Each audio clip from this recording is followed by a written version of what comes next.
டேய் என்ன எதுக்கு இது எதுக்கு தெரியுமா? எதுக்கு எதுக்கு இந்த விளக்கு? கொசு விளையாடுறதுக்கா? சரி, கொசு விளையாடுறதுக்கு. கொசு இப்போ கடிக்குதா? சரி, இது எப்படி செய்யறது? இது என்னென்ன போட்டு செஞ்ச? என்னென்னடா போட்டு செஞ்ச? ஏய் ஒன்றும் இல்லைடா, இது வந்து திரி.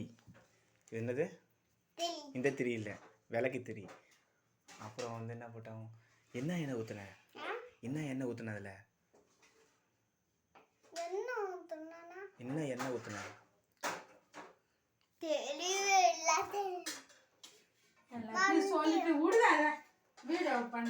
வேப்ப எண்ணெய். என்ன எண்ணெய்?